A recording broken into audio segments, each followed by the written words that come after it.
Hello and welcome to the Game Theory Podcast. I'm your host, Sam Vicini. We are presented by CLNS Media. Today on the show, we've got good friend of the program, Cole Zwicker, on the line. We're going to talk about the, kind of rumored teams that are gearing up for a Kawhi Leonard deal. Then we're going to talk a little bit about the Final Four from an NBA draft perspective and some of the NBA draft declarations that have occurred over the course of the last couple of weeks. Cole, how's it going, man? It's going well. It's officially NBA draft season for everybody, and that's always an exciting time of year. Yeah, we're like in that, week and a half period now where it's just all NBA draft kind of, because the regular season is coming down to the wire here. There are certainly a lot of implications in the West. I'm going to have someone on Thursday to talk about that going forward here for the playoff picture. But, the end of the regular season for a lot of folks is not very meaningful, except to see what young players are going to be able to make that next step. So we're in that really nice sweet spot of NBA draft season being here, but before the playoffs, so it actually gets quite a bit of attention, I think. Exactly, and it gives us time to go back and fixate on some of the young players in the NBA. We get a week or so to kind of hone in on those guys that we've missed over the course of the season, having to watch so much college, so that's also really beneficial for me, at least. Yeah, I would imagine that one of the guys we're going to have to talk about in that way is Donte DiVincenzo, the Michael Jordan of Delaware, after last night's performance. But before we do that, I want to talk about the Kawhi Leonard stuff. So Brian Windhorst earlier today, or maybe last night, so full disclosure here for the listeners, my body is a mess right now. I am just feeling it hard after being in San Antonio for 6 days for the Final Four. You go out and you eat and drink with friends, and that part is awesome. But then you also have to have that next few days after you come back to recover. Additionally, I left right after the final game last night ended, and drove from San Antonio to Austin, and then got in a plane at 5:50 in the morning. So actually 3:50 in the morning my time right now, and have not gotten a whole lot of sleep. So my brain is somewhat dysfunctional. So some of the timing might be a little bit off in terms of what I bring up here. But the Kawhi Leonard stuff has been bubbling under the surface, it seems like.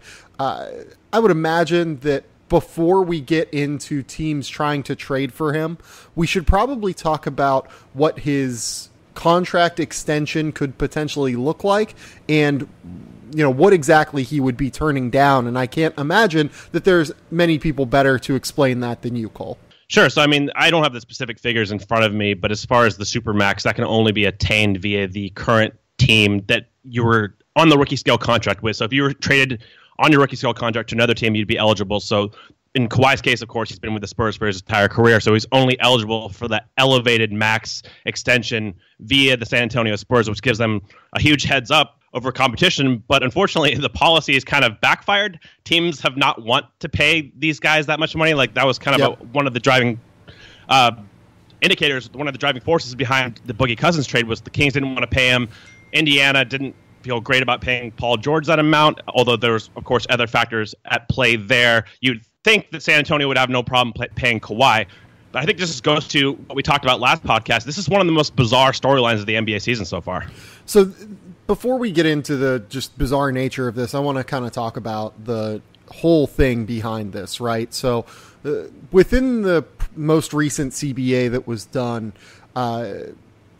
essentially owner and the NBA side of the deal wanted to find a way to allow small market teams to retain their top talents, right? They wanted to make it so that players just simply could not turn down what those teams would offer. And I think that the idea was that it was to appease smaller market teams, but what's happened here is that there's been a backlash to that, as Cole kind of mentioned, and this was something that bubbled under the surface even before the Boogie Cousins deal that I had been hearing from people around the league.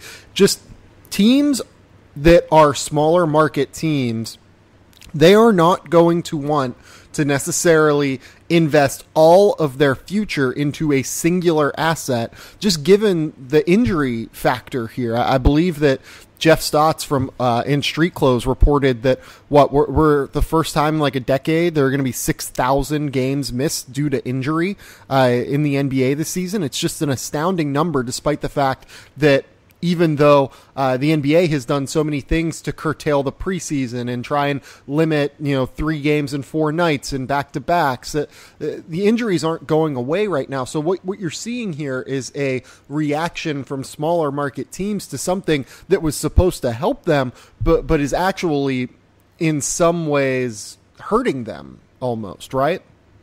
Yeah, and it's just weird because the intended driving force behind all this was to better these small market teams and keeping their stars.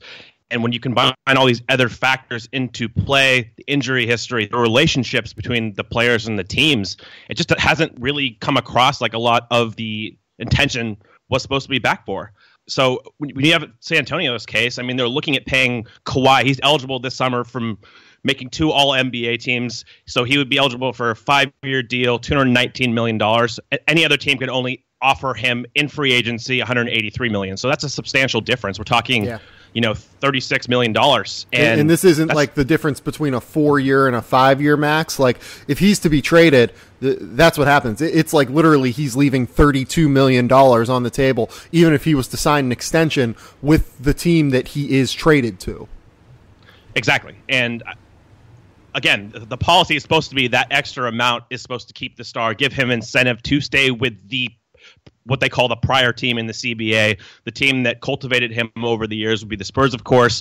And it just doesn't seem like that has really taken the kind of force that both the NBA and the Players Union thought it would by designing this whole schmeal. I mean, they grandfathered in James Harden, Russell Westbrook. Those guys have taken their deals. But it hasn't really come across like it's a no-brainer anymore. But again, we have to consider other extraneous factors such as the relationship here, and we just don't know a lot of what the dynamic is between Kawhi and the Spurs. Yeah, and I don't even know if we want to get into that today, just because we've talked about that at length on the podcast before, and we really don't have any sort of indication beyond there does seem to be some sort of friction there. You know what I mean? Like you hear it from talking to people around the league that something is off there, be it Kawhi kind of biding his time so that he can sign this extension in the summer, be it he's legitimately hurt and his teammates and his organization are questioning that. There's something there that seems slightly off, and it's worth speculating on, but it's almost not in some ways because he's going to get offered this deal regardless, you would think, right? Yeah, I mean, I think the Spurs should offer him this deal regardless, but yeah, I agree with you. I think it's not really worth speculating on, except for to maybe treat it as true just for conversation's sake and going over the options available to both Kawhi and the Spurs. Right, and in this case, if you're going to put it this way, if the Spurs decide not to offer Kawhi Leonard this contract, this stipulation in the collective bargaining agreement will have been an unmitigated disaster, like in every single way. Because if you're not going to spend this money on Kawhi Leonard, who are you going to spend it on? Like there's no one else in the league to where you're going to be like, oh yeah, let's give him this money, even though whatever. Like you have to spend it on Kawhi. You have to in this case. And like I guess that Anthony Davis could have potential to be up for this, right? Correct. Yeah, it's just funny because I get the argument. A lot of people are like, oh, that's so much money, $219 million. But wasn't the whole conversation before the CBA and before this inflated clause that stars were underpaid? You know what I mean? And now it seems like we're paying stars more what they're worth, and it's still not really resonating that way. Now it's kind of taken the opposite approach of, oh, this is too much money. But we're talking Kawhi, when healthy, is a top 5 player, top 6 player, maybe at worst in the NBA. If you're not going to pay him this, like you noted, who the hell are you going to pay? Yeah, and again, I think that what's happening here is just owners are reticent to put that much money and that much of an investment in one player. At the end of the day, the Spurs are going to have to with Kawhi. They just absolutely have to. They've built the future of their organization at this stage around this guy. And let's kind of talk about what happens if he turns that money down because he wants to go elsewhere? I mean, the best team here is obviously Boston, right? Like, there's no one else that can top their offer, probably. Yeah, I think it's Boston and LA.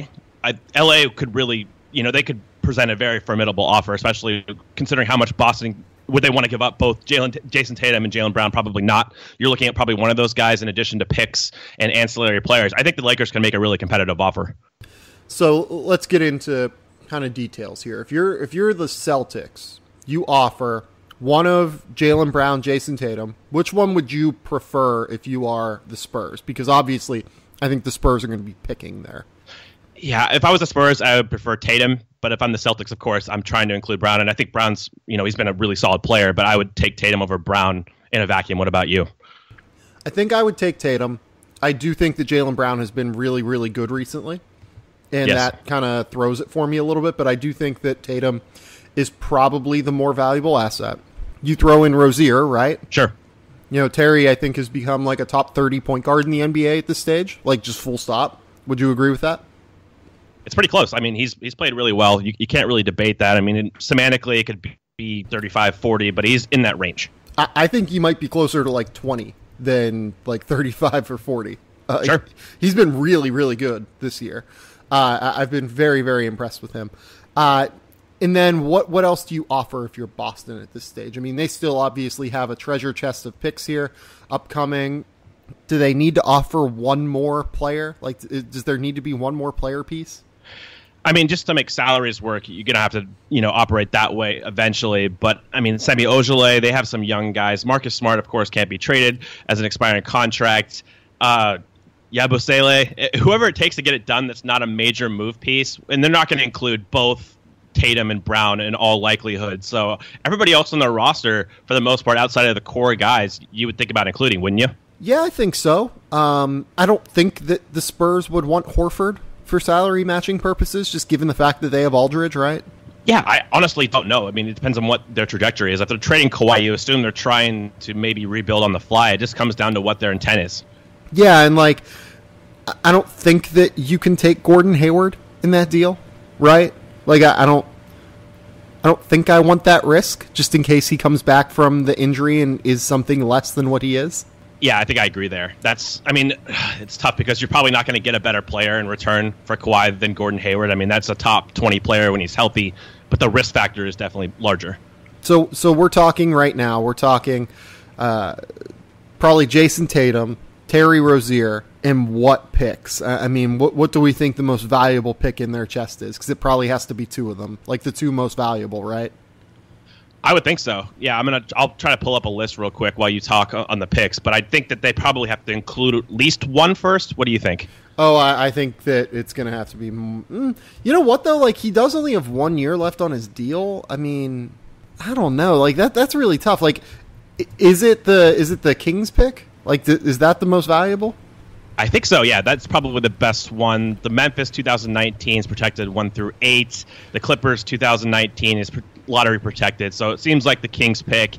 And I was going to bring up that point with Kawhi, too. He has a player option after next season. So he could potentially be an expiring contract next year. So you have to factor that into the calculus. How much does Boston really want to shed for a guy who could jump ship? And remember, they can't offer this inflated max deal because if he gets traded off of his prior team, that's no longer available. So you have to factor that in as well. I mean, with how good Boston is already, you'd think that they'd be the favorites in the East with Kawhi, but you never know. And I think they're going to treat it in that kind of offer. Like, we don't have a ton of certainty moving forward. We have 1 year Kawhi to kind of prove to him that this is a good organization. We can compete for a title, but he could easily walk away. Well, like, what if, well, like, one thing that could really, like, flip this kind of is if they end up getting the top 5 pick this year from the Lakers. Like, if the Lakers were to end up at, like, number 3 or whatever in the lottery and they get that pick, that would really, like, kind of, I think, really make the Spurs think here, right?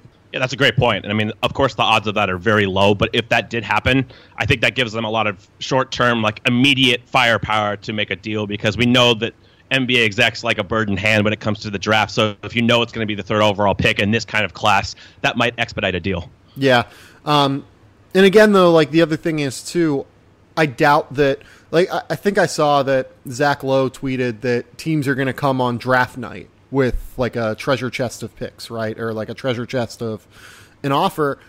I mean, I guess that the Spurs will probably know what he's going to do by then, but I don't think that you can make this call before you actually put the contract like in front of him. And like theoretically, the contract is in front of him as it is, but like to me, this is a later summer deal, not like a draft night deal, right? Well, the only issue with that is draft night. You kind of have the whole like we think every player is going to be really good feeling still in the draft, because if you get the third pick, like in the example you gave, the Lakers pick conveys at number 3. You know kind of what the general structure is. And that's when draft picks are at their highest value, is when they don't play in summer league yet. You don't see any kind of potential flaws. It's just, Luka Doncic at number 3. That's going to have a ton of appeal in the moment. So I would get facilitating a deal then. And like you noted, I think that the contract, the Spurs are going to know. They've already floated it to them. They can't officially do it yet, but you have a very, very strong indication. So I think for both sides, you want to optimize your trade value. And I think for as far as NBA draft picks go, there's no higher value than on draft night. Yeah, that's a fair point. For the Lakers, I mean, what do we think the Lakers offer? Probably Brandon Ingram. I mean, you probably have to offer Lonzo, right? Yeah, I mean, they have Ingram, Lonzo, Kuzma, can't trade Randall. They can present a very formidable offer. I think it depends on how the Spurs kind of view that. I have a question for you. How much would you offer for Kawhi? Because hypothetically, let's say they acquire Kawhi for 2 of their young pieces plus a pick. That makes them so much more appealing to a Paul George. Right. That's why I'm kind of okay with, like say it's Lonzo and Ingram. Like that's a lot. Like that is an insane amount to me. But the Lakers want to be a free agency destination. The best way to be a free agency destination when you're in Los Angeles is to bring in another star, especially one that's from Los Angeles, right? Like, people kind of forget it just because he's so associated with San Antonio, but like Kawhi is from LA. Yep. And there's another dynamic here. I'm not sure that the Spurs would do this, but of course, to match salaries, they could include Luol Deng to kind of facilitate a deal. And maybe that allows them to part with more of their younger guys. Maybe they feel better doing that, if they can get Deng off their books, they can maybe pair 2 of those guys. They have Josh Hart, too, who's I think is going to be a valuable commodity in a trade as well. So they have 5 young guys or 4 young guys that are tradable plus pick capital in the future. I think they can make a really competitive offer. Yeah, I think I agree with you there. Philadelphia strikes me as one that could make a competitive offer, right? Just because they have so many young pieces at this stage. I mean, like maybe the Spurs really, really liked Markelle Fultz. I mean, who else? You could maybe even throw in like Robert Covington as like he'd be like the perfect salary match piece as like a team, as a guy that's not on a contract that is an overpay. I mean, he's still, I'd say that was probably market rate for him, maybe slightly less, right? Yeah, I mean, short term, I think you're getting a better deal. Like next year, he makes like 10-4. That's a really nice number for a 3-and-D. I think he could potentially be worth double that. So in the short term, you're getting a nice value. But the long term, you look at years 3 and 4 potentially. That's going to be more like market value. Maybe you're getting slightly raw of a deal. But right now, I think his number is really good, and he's still one of the best 3-and-D wings in the league. If you're Philadelphia, would you trade Markelle Fultz for Kawhi Leonard? Or I mean, obviously Embiid and Simmons are untouchable, but you would. Yes. Okay. I love Markelle Fultz, but like yes. It's just weird. I think I agree with you. I mean, of course, with all the uncertainty, I think I probably would, just because you don't know if Markel's ever going to return to the same kind of shooting level that he was before. It's just tough when you try to align all the cores. Like right now, they have a young core. They have a trio. Embiid, Simmons, Fultz are all in the same sphere as far as age. If you acquire Kawhi, you kind of have a 2-level analysis there. They probably can't get Kawhi without giving up at least Fultz. I mean, they have Dario. They have TLC, Furkan. Those guys aren't going to move the needle, I don't think, enough. Put it this way. I would trade Markelle, Dario Saric, and both of the first-round picks this year for Kawhi. Because they would be the favorite in the East next year. Yeah. I think that's fair, honestly. And that's a realistic deal, I think, that could be presented on draft night. I think that the Sixers will be aggressive. I'm really curious about this because you have the number one overall pick value with Fultz. Do they actually make that move? If I'm the Spurs, I mean, Fultz is probably the best young prospect you're going to acquire, right? I mean, we've talked about Tatum realistically. I still don't know. Yeah, I was going to say, I think it depends on where you're at with Fultz in terms of his like ceiling, but I would say, who do I feel better about? I probably feel In a Kawhi deal, I think that you need to get a safe, super high-level prospect, and I would feel better about getting Tatum than if I was getting Fultz. Yeah, it's reasonable. And the Sixers would then have Embiid, Covington, Kawhi, and Ben Simmons on the floor. So that is, like, good luck. That's like a team that could compete. I mean, they're obviously not going to be favored against the Warriors, but, like, that's a team that stands up physically to the Warriors, at least. You know what I mean? Oh, they trump the Warriors physically. I mean, that's the biggest team I think It depends on who they start at point guard, of course, and how much they trade off there, but or I guess de facto point guard who guards point guards. But that team, Covington, Kawhi, both 6'8", 6'9", Simmons at 6'10", Embiid at 7'1". That's outrageous. Right, and they all move well. Like, they can deal with the variety of actions that the Warriors present them. You know what I mean? Like, that actually is a very reasonable deal to make to overpay for them. I mean, the other team to me that is interesting is just generally Portland. Like, it seems like Portland is really trying to pick up that third piece between Damian Lillard and CJ McCollum. Kawhi fits perfectly, but I don't really know what they could do to get him. That's that was going to be my question to you. Is like Zach Collins looks pretty good over the last 2 weeks, but I mean he's not a move piece. If I'm the Spurs, I can get a better offer than Zach Collins plus some other fillers and stuff. They don't really have any valuable fillers. Like Al-Farouq Aminu might be their most valuable filler guy, but he doesn't move the needle either. So it's really like Caleb Swanigan, Zach Collins for young prospects. You get a couple picks in there. I think that can be trumped pretty easily. So here would be my question to you. I would imagine that if Kawhi got traded to Portland, he would probably not sign the extension. He would say, I want to see how this is going to go. Would you give up CJ McCollum for Kawhi Leonard in that case? Knowing you only have Kawhi under contract for 1 year and you have to prove to him, hey, playing with Damian Lillard, you can get to where you want to go. Yeah, that's really tough. I think I would probably roll the dice. Portland's been awesome this year, and CJ and Dame have worked Dame's better at his defense, at least from what I've seen. But you kind of know what the ceiling is on that team. When you put Dame next to Kawhi, that's two top 15 guys in the league. That's incredible. So I think it's a calculated risk. That's one of the tougher calls. That's one of the tougher questions you could possibly ask. Just because I value CJ so much, but you kind of know what the ceiling of that team is. I feel like with Dame and CJ, and Dame and Kawhi could be just ridiculously formidable. All right, I want to give you two more teams here. Denver, I think could really present an interesting offer with Jamal Murray. I mean, what you could do Jamal Murray and like $1 billion of their young pieces, right? Yeah, Jamal Murray, you have some potential salary fillers with Kenneth Faried, Mason Plumlee, for example. They have Juancho still. I still really like Juancho. I mean, he's had the conditions this year, which have worsened his current play, but he's still a legitimate prospect. Yeah, they have some pieces. I think that's definitely they should be in play. I mean, Kawhi is obviously exactly what they need on that team. Do you give up both Murray and Harris if you are Denver, and that's what San Antonio asks for? I do. I think do too. Kawhi's a top 6 guy. I mean, top 5 if healthy. You don't get those guys without giving up something. And I like Jamal and I like Gary Harris for sure. But next to Nikola Jokic, if you can insulate him more defensively with a Kawhi type, I think you have to do it. Yeah, I think I agree with you there. The last team here that I wanted to just kind of bring up briefly, I mean, Milwaukee is at least interesting insofar as like they have relatively young pieces that they can throw at a deal. Like, I don't think that they want to ever trade Chris Middleton, but like you could throw Middleton, Jabari, and like Thon Maker to the Spurs. Like, do we think that's enough? Jabari would have to be a sign and trade because he's restricted this year. That's but right. They could do one of those agreed to a future deal kind of things that we see at the draft. I mean, we saw that last year at the Pacers and Thunder. They basically agreed to a trade with the Victor Oladipo, but it was consummated after the July 1st date. So you could see that. I mean, they have pieces too. I think Jabari sign and trade, it obviously comes down to how much money are the Spurs willing to pay Jabari, because that's a really dicey contract. I mean, he looks the same athletically, but the defense hasn't bettered. How much does he contribute to winning basketball?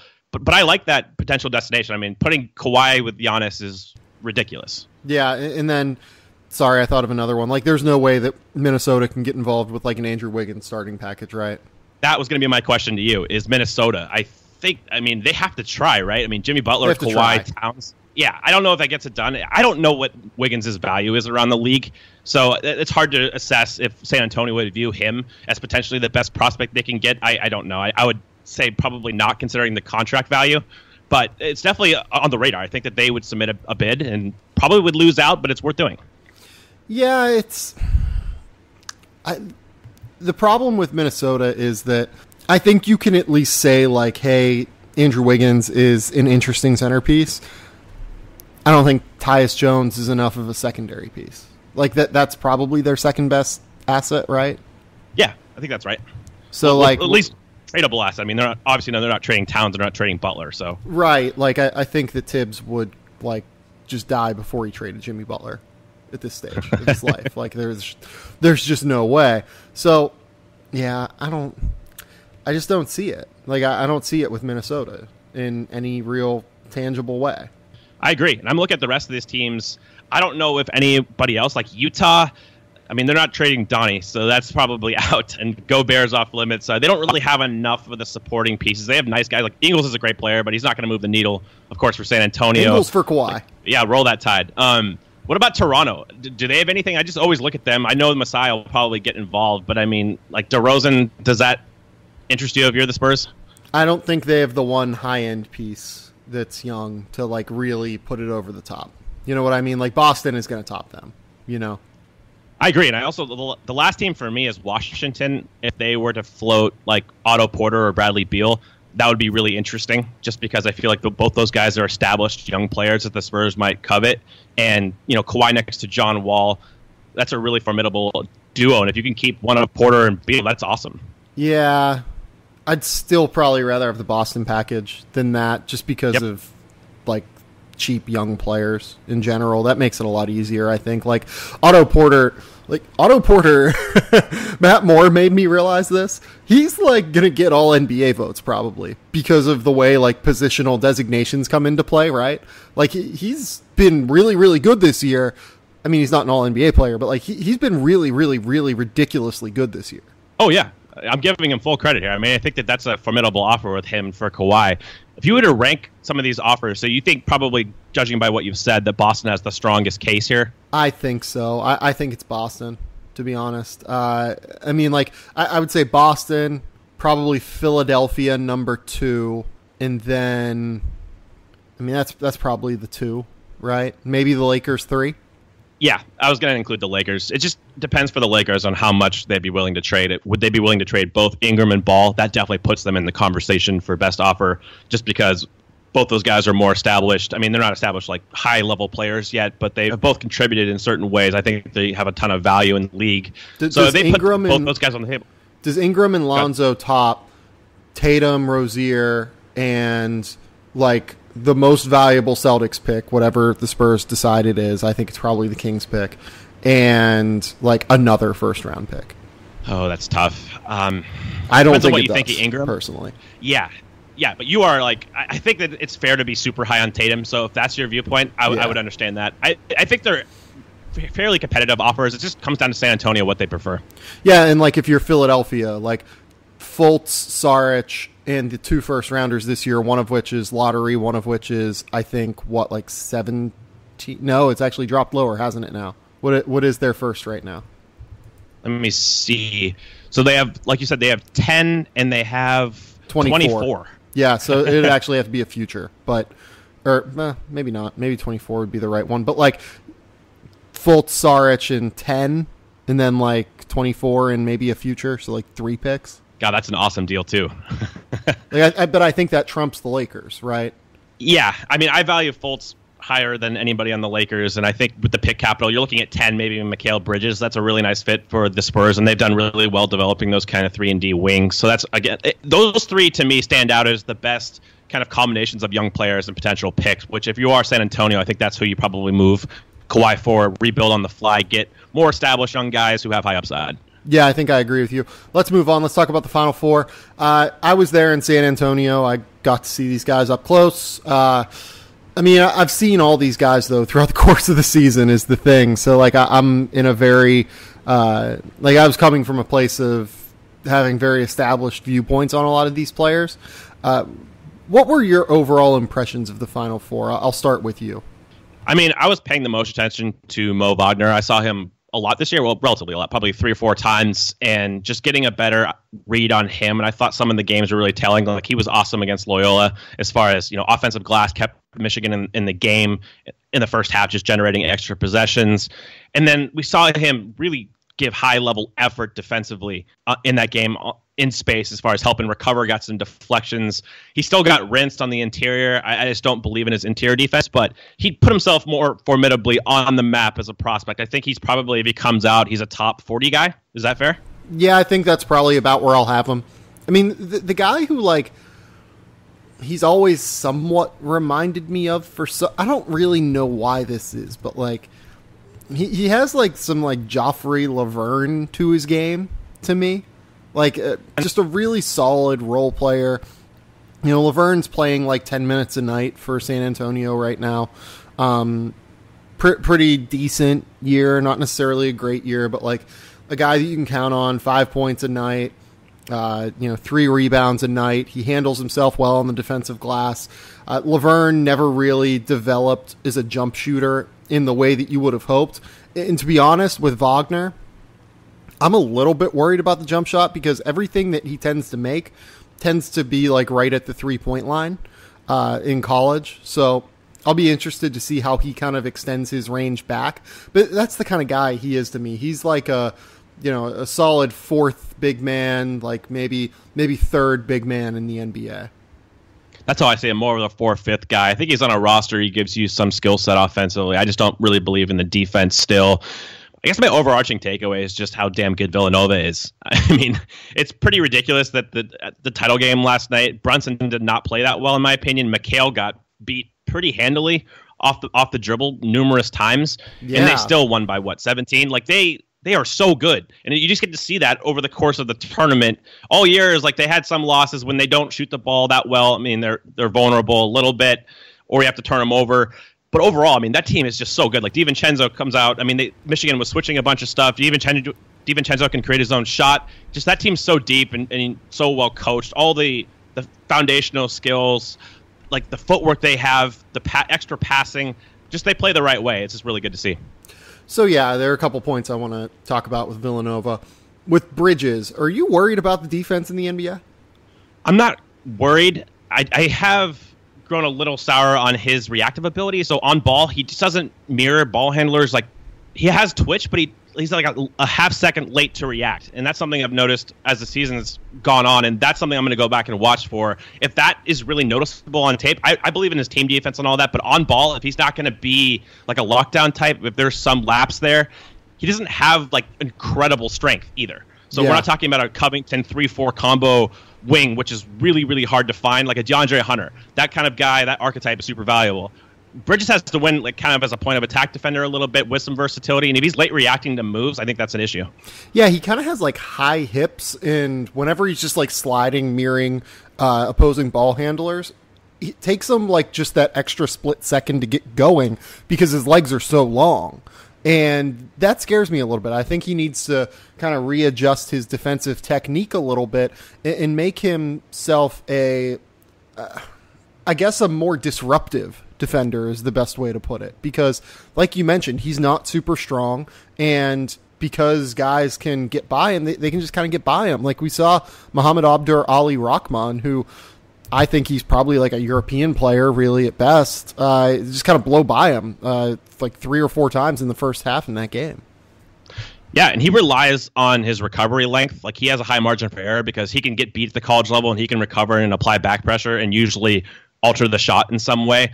That's not going to be the same case against NBA caliber athletes. If you give up the corner, he's going to be able to recover in some instances because, again, he's fast and he has long arms, but it's not going to be the same dynamic. You have to work on his technique, be better at containing off the dribble. If you can't do that, I mean, he's still going to have a lot of value as a team defender and a pretty damn good on-ball defender. But if he's not in the 90th percentile on-ball defender, that's a little bit harder of a sell for me. So let me pitch you this, because this got pitched to me by David Gardner over at Bleacher Report. I talked to him about this and told him I was going to steal it. So credit to David, who I love. He told me he thought that Bridges was very Corey Brewer-y, and then I said, yeah, I think he's Corey Brewer kind of with a jump shot. I think he's much more disciplined. Like Corey Brewer is kind of a freelancer almost, at least in the NBA. I don't remember him that closely as a prospect. It was too long ago. But in the NBA, I think that he's not nearly as disciplined. Like I see Bridges, he has certain techniques off ball instilled in him. And I don't see as much of a loose cannon. I think that Bridges can be more disciplined on the ball as well. But I kind of get where he's going, at least in terms of build. And it's I think I'm not going to go as far as to say he's Corey Brewer-esque as far as intellect. I think that he's better there, but there's some technique issues he has to work on. Yeah, so I mean, Corey Brewer's nickname is the drunken dribbler. Like I think that Bridges at least can like handle himself on the ball a little bit more than Corey could. He also has the jump shot already that Brewer just never had. So the way that I said it was, like if Bridges is even Corey Brewer with a jump shot, that's like a 600 game starter in the NBA. You know what I mean? Exactly. And we should note that Mikal definitely plays within himself more than Brewer does. I think that's something that's been instilled in him at Villanova because he's been in a specific role, especially his first 2 years. I don't see him freelancing as much on offense either. Like, for the most part, sometimes he'll go into self-creation settings in isolation. He'll dribble into traffic, but you rarely see him do something that's not purposeful and within his own lane. Yeah, that's fair. He does do like some weird stuff, but it was still within the concept of their offense. Like they post him sometimes. I don't really understand why they would ever post him, but they do it. And I never really like the reads he makes out of the post whenever he's put there. But again, that's them asking him to create something in that scenario, not like him freelancing and doing his own thing. He's just bad at it. Yes, exactly right. I think they were asking him to perform more self-creation possessions. We've seen that even last night when there was a lot of switching, and DiVincenzo was the one that really got going in his own one-on-one game. If you ask Bridges to do that at the next level, I think he can pull up and get to a shot over the top of smaller defenders in like a Middleton-type way. But he's got to work on his ball handling more, his control there. You don't want to give him high usage, though. I think that's the one takeaway you can deduce from this.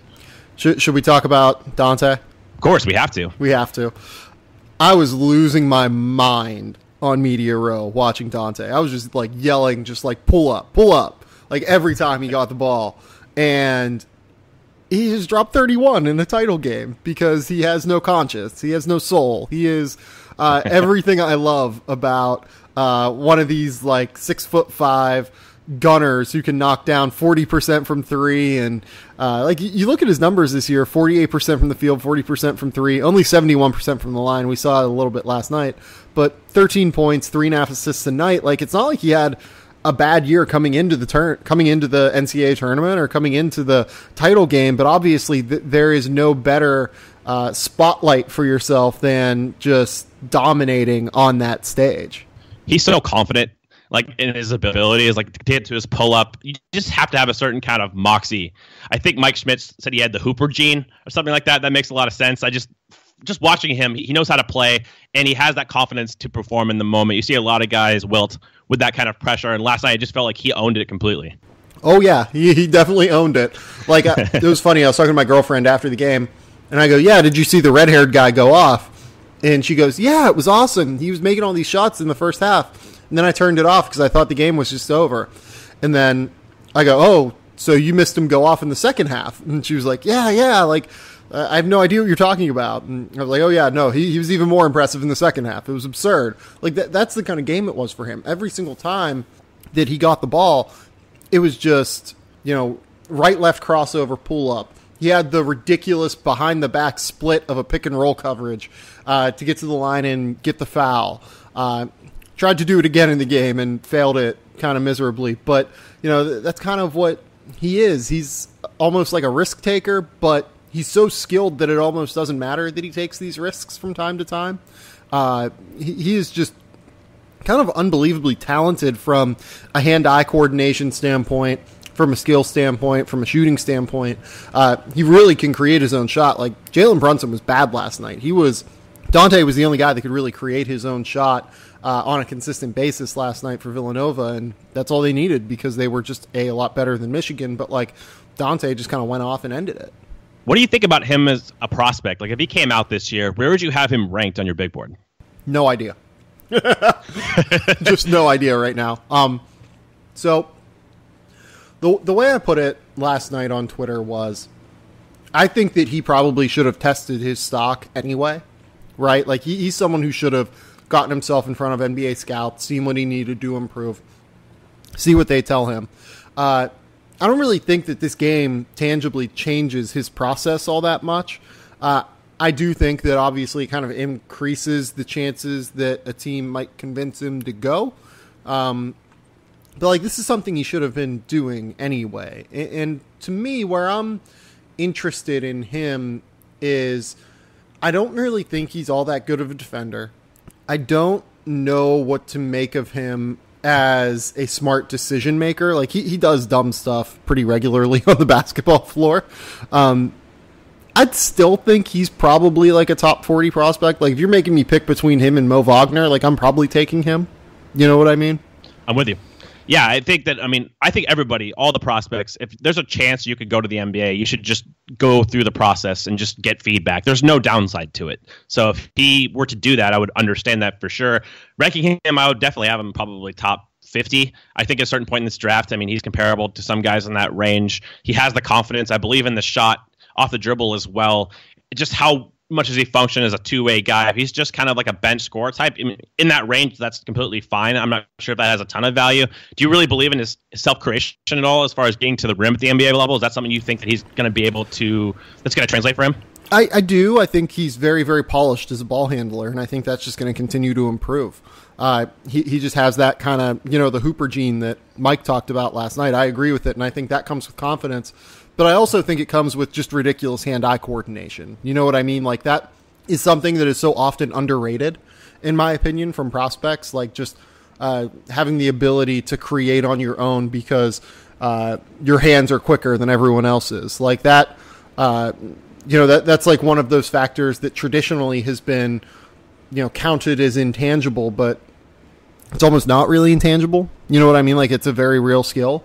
And I think that the sooner we discuss it as such, the sooner we'll find guys like Donte DiVincenzo who just kind of ball out whenever they get the chance to do so.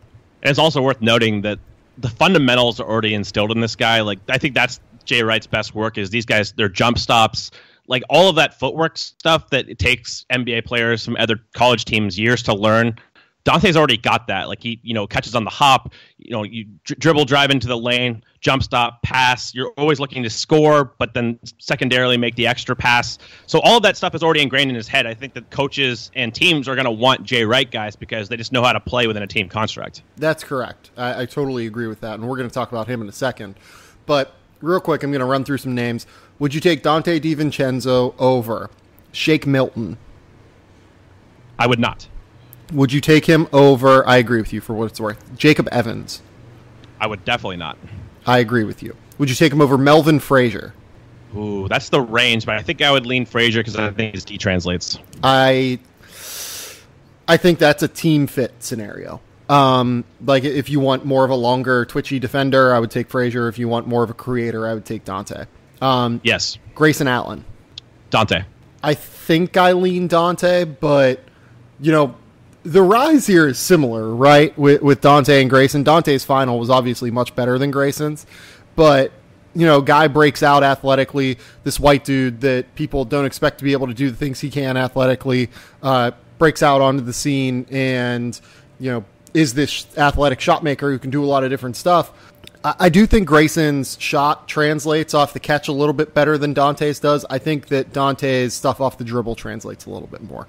That's what I was getting at. I think he has a little bit more juice off the bounce. And I do dock Grayson a little bit for the character stuff. I mean, just from a third-person standpoint, for me, if they're comparable, then I factor that kind of analysis in. And I like Donte. His history being with Jay Wright, I would take that. Tyus Battle. Donte. I think I would take Tyus because I think he's got a better chance to defend. I don't know if he's going to defend yet, but I think he has a better chance to defend. Tony Carr. Oh, Donte. I'm not a Tony Carr guy. Yeah, I'm not a huge Tony Carr guy either. Josh Okogie. I think I would go Okogie from what I've seen. I think his upside's a little bit higher. Not quite sure on that one yet, to be honest. I need to go back and see how much of a difference maker Okogie is defensively. The last one I'm going to give you is Jalen Hudson. I think I'll go Donte. Jalen's kind of mesmerizing. We talked about it in the past as far as his rise on his pull-up. I think he has like a top 5, top 6 pull-up as far as mechanics, not necessarily result in the draft. I just don't really know what else he does at a high level, but That's an interesting debate. I have Hudson, I think, top 60 right now, so he's kind of in the similar range. That's a good one. Yeah, that was the last one I wanted to give you because I think that they're very similar in a lot of ways. They both really like to create off the pull-up. Pretty athletic, but their athletic tools don't shine defensively. If they're not scoring, how are they really contributing to winning in a lot of ways? I think that Donte contributes a little bit more, though, because he can pass. That's very fair. All right, let's talk about Omari Spellman real quick. Do you think he's ready for the NBA? I guess we'll start there. I don't think he is defensively. I think we saw that even last night manifest, like guarding Wagner, and I just didn't seem like he was ready for the moment. I'm not sure how well he defends in space. I'm a little worried about him there. I think offensively he has an NBA game as far as pick and pop ability, could put the ball on the floor a little bit. I just don't think it's quite there yet for him as far as his defense. And if you go to the NBA and you're a big and you don't get time, I don't know if a team's going to invest that much in you as far as developing you over time if you're a second-round pick big. I think he should go back to Villanova, kind of improve his overall IQ defensively and all his technique, even though he is an older freshman. That's worth noting. Yeah, no, he is. I think he was even an older freshman last year whenever he got there, and he's now a redshirt freshman. So I think if I was him, I would return. It is worth noting, though, that if you really look late in the first round, really from 21 on down to 30, 21 on down to 40, really. The only big guys I have in that range right now are Jonte Porter and Chimezie Metu. So, there is upside for a big man to jump into that range if a team really wants to take a big man. I would absolutely go through the process and get feedback. If you think you're going to go top 40, I think you should go, but I'm not sure if he would. And if he doesn't go to a team that is going to actually work with him and develop him and give him time, that's a tough sell because it's a very fungible position right now. He's really going to have to be a knockdown shooter, I think, to get consistent playing time. I agree with that. I think he would be best off returning and trying again next year when the draft is weaker, but we'll see what happens there. Did Jalen Brunson's inability to separate at all last night scare you? A little bit. I mean, that's kind of why I have him as a backup guy. I don't think that, he's not very dynamic. I think he's slippery as far as with the ball. He has dribble moves, but he also relies on his frame to create space. I think that's okay. Honestly, Josh Hart had similar issues. Different players, of course, but everybody was like, oh, Josh Hart has to use his body at the college level to separate. I think that you can do that in the NBA, but I've never really seen Brunson as a starting caliber lead guard. I don't think he's dynamic enough. He's not going to separate at will, but he does have the threat of a jump shot, right? I think when that's going, that's going to open up so many things for him. It's a lot harder to do that, though, to use your body like that and separate in the NBA at the point guard position than it is in any other position, though. I think that's fair. I mean, it depends on what the matchups are. If you're going against backup point guards, who knows how big those guys are. Brunson might have the strength advantage over a lot of those guys. We'll see. I'm not super concerned. It's kind of what I already expected. He just had a bad game in a big spot. I mean, there's no way around it. Yeah. Do you care at all about the Kansas guys? Overall, not really. We talked about Newman last time as far as his late season rise in the tournament, as far as his shot dynamism. Kind of that's always been who he is as far as, he can get you buckets at times. I don't really value that highly unless you have positional size and the requisite athleticism for a wing. So not really. All the Kansas guys are who we thought. I mean, Azubuike was getting some praise, but we saw how much he was victimized in space. It's just really hard to see that guy in the modern game carve out a valuable role. I do not understand the Udoka Azubuike deal at all. I mean, if he was to declare and, decide to stay, yeah, he might be near the back end of my top 100. He's a prospect in that way just because he's 7 foot tall and has, a 7'6" wingspan and can be a rim runner, but he can't guard in space. And he's a very, overrated rebounder. Exactly. I mean, he can't defend pick and roll. If you can't defend pick and roll at all and you aren't a crazy offensive player, which he doesn't really project to be, he's not spacing the floor for you. He's mostly a post guy, and he can catch some lobs and dive to the rim, but overall it's not that valuable of a package if he's not going to defend in space. Yeah, I mean, is what he did markedly different than what Jahlil Okafor did? It's a great point. Not really. I mean, Okafor's way far ahead of him offensively as far as that kind of face-up game and all of that. So, yeah, you see that kind of archetype. If you can't play in space and you're not a dynamic offensive player, it's a very fungible position. It's just not worth that much these days. Is there anyone you want to talk about in terms of recent NBA draft declarations? So Jaren Jackson declared. That's probably one, right? Yep, love that. I mean, I was getting kind of nervous for a little bit, but I'm glad he's in. Like, I'll say this, like, from what I was told, he's strong. Like, he considered, I don't want to say like strongly, but like, apparently, like, the family really considered returning and not just going to the draft despite being a top 5. I think they, I don't necessarily know what their ultimate decision was, but I would imagine that it was probably something along the lines of, oh, this guy's going to be like a top 6 pick. We probably just have to go. But he's in a very unique position. Like, his dad is obviously Jaren Jackson. His mom is, I want to say, on the executive committee of the WNBA Players Association.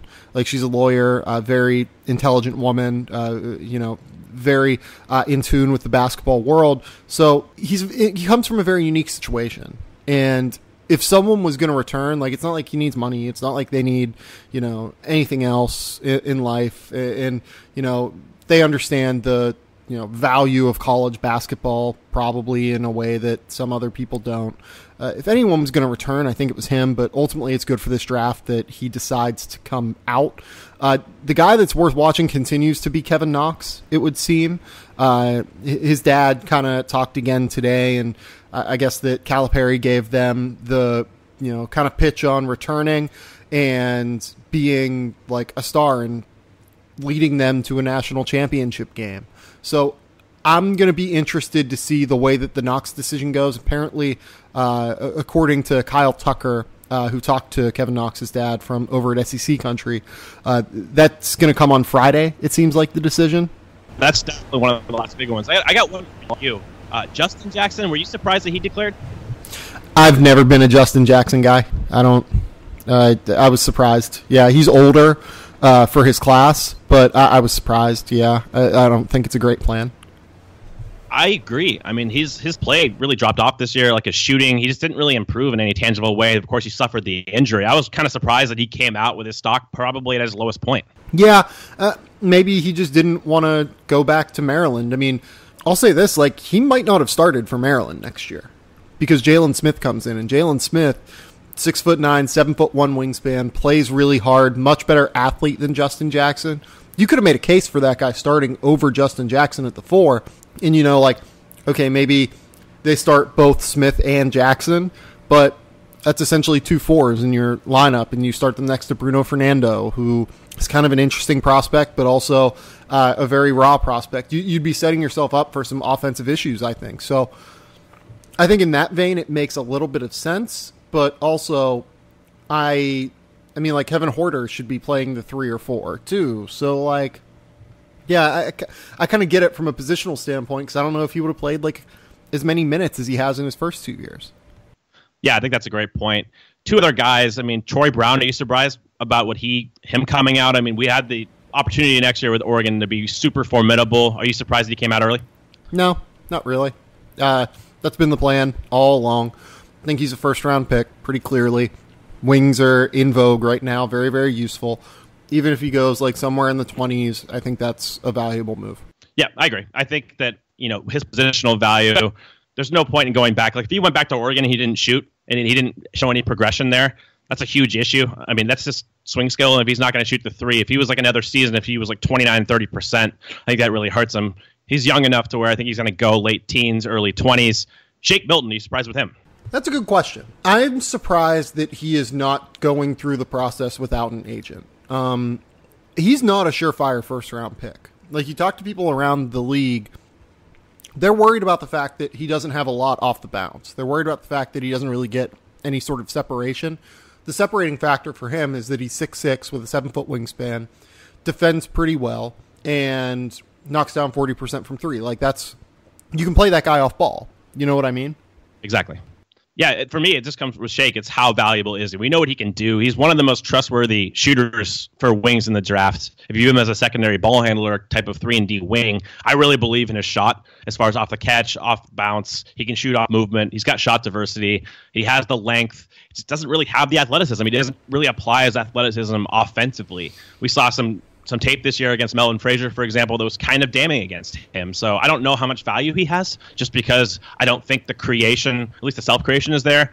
But he does know how to play in a team construct. Like, he played in SMU's motion scheme. He knows how to move without the ball, relocate off the ball. I think he's a top 40 guy.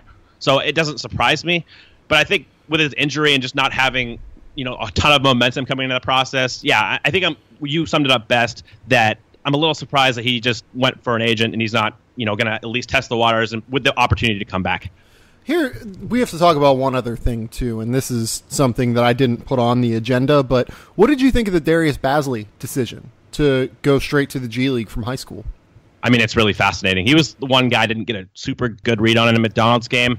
He was intriguing, of course, with his physical tools and his athleticism, but just from a general curiosity standpoint, I always like diversity as far as guys going different routes and kind of assessing that, because we know what happens, going college one and done, but just seeing this avenue to the NBA and how it works is really fascinating. I think we could have seen that this year with Mitchell Robinson, if not for that specific clause that disallowed him from doing this. So it's really going to be fascinating to see how it affects his stock, how he plays. So from a test case standpoint moving forward, I think it's fascinating. What about you? I mean, I'm certainly interested in it. Like, at the end of the day, like, the more avenues that are out there for players to not have to go through the process of the NCAA and not get, theoretically paid for their time, I'm all for that. In Bazley's case, I think it's a pretty short-sighted decision, in all honesty. So he's like 6'8" or so with not a whole lot of bulk on his body. He's very, very skinny. He's pretty bouncy, I would say, like not like wild bouncy, but he has incredible hang time with his leaping ability. He is very fluid, I would say, in terms of his athleticism. Very long legs, has a long strider, gets out in the open floor, is able to do a lot of different stuff. I would say he still needs to improve as a three-point shooter, kind of a point forward-y kind of guy who can pass the ball, who can create off the bounce a little bit. The thing that scares me, though, is that in the G League, like, there isn't like a crazy amount of like physical weight development program. Like, it's not like some of these like teams don't necessarily have a dedicated strength training regimen or a like an awesome weight room like he would have had at Syracuse, for instance. I don't think that. I think there's a very good chance this is not the best thing for his development. And additionally, what is the value of a team selecting him and developing him?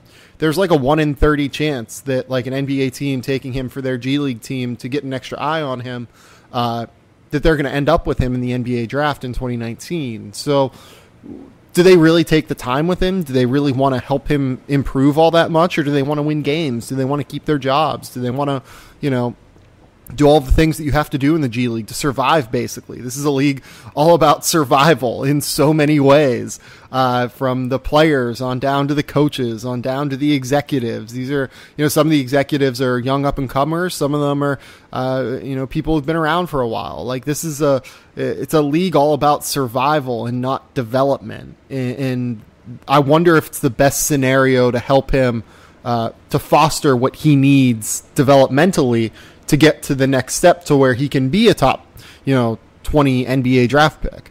Yeah, and I think that's what makes it so fascinating is all the potential questions that you brought up and how it plays out, because we don't have a lot of these test cases. So it's going to be really fascinating to kind of monitor. It's weird because he's not someone who completely jumped off the page or off the screen in the McDonald's game, like Nasir Little, who's rated one spot after him in ESPN's rankings. Bazley's 9, Little's 10. Nasir Little is, in that game. Yeah, Nasir Little is ridiculous. Like, he is, to me, I think Nasir Little's a top 5 pick in next year's draft. Like, I'll say that now.